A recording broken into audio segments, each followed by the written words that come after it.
starting to change. We lose those firmness, and our contours are flattening. We're more prone to pigmentation, patchiness, yung mga sunspots and all that. So makeup is really a miracle worker. It will really take out 10 years off your age, but just make sure that you have the right source of makeup. When applying eye makeup, be very careful about, of course, the eye area. You have to understand that for mature skin, everything starts to slacken off. Like yung eye mo, starting to lose yung contour niya, and then your eyebrows is filling down, and of course, your lashes are thinning out.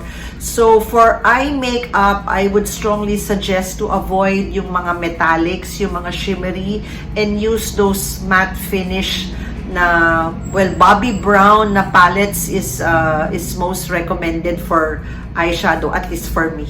So, pero yung matte finish ang gamitin ninyo, hindi na syempre for mature skin, hindi yung mga shimmery na ganyan. When applying your eye makeup, of course, just to give it an illusion na meron pa rin siyang fold, because you know, as you grow older, nawawala na yung fold. That's the most common problem area natin, na nagiging hooded na yung bumabagsak na yung fold ng mata natin. An effective eyeshadow, yung matte finish na brown, and just, you know, ang application niya is dito, para just to give that illusion of na may fold siya, na naka-highlight mo na siya, and after applying your highlighter, basta wag yung matte finish lang, mo masyadong makintab, mag-lighter na shade, and then yung brown, you just have to, you know, trace it, i-ano mo lang siya, i-apply mo lang siya.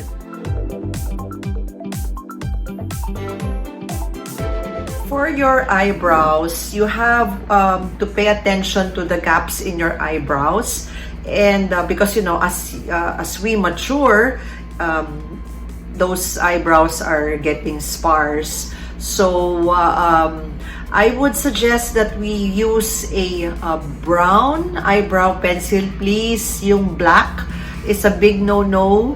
It looks too aging, and it looks too harsh, di ba?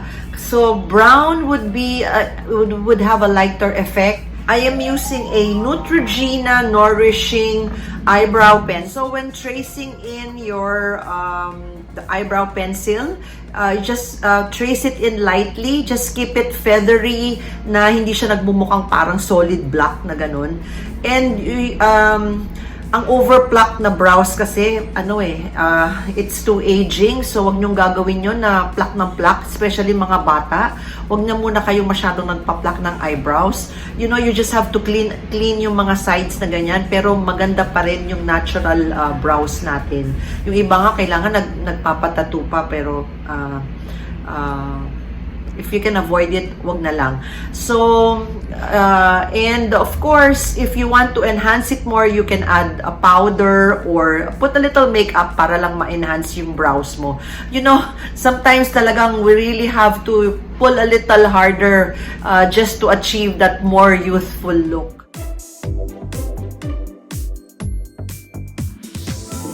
So now, friends, we talk about lip application. Lip application, for those who have thin lips, I would suggest you apply a lip plumping cream that would just make it a little fuller and firmer. But you have to choose those creams that have no stinging sensation, kasi may mga ibang creams, i-check nyo muna kasi minsan mahapde.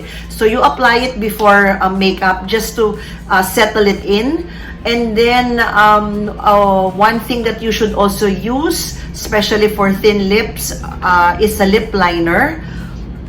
The lip liner would just be there. You just have to, you know, put a little sa edges niya, a little here and there sa edges, not those, don't make it look like a, you know, a solid line, a straight line. Pangit naman yun. Parang ano lang, just to give it definition, yung lips mo, para maging mabuhay ang ano niya, ang yung itsura niya. So, and you can also use a little gloss. Medyo i-avoid mo lang ng konti yung matte kasi may yung ibang matte na finish, medyo aging ang itsura niya. So, a little gloss would be nice. And I would suggest colors that are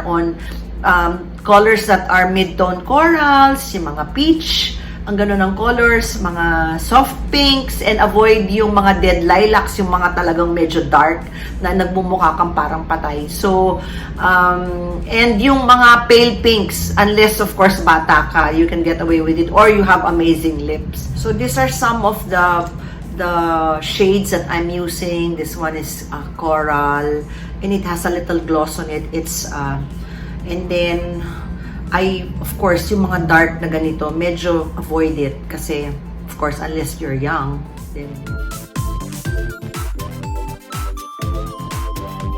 So I hope you've learned a lot from this video. Thank you for watching. And for mature women like us, we just have to enjoy those lines, embrace it, and of course, work with it. So, have a good day. Bye!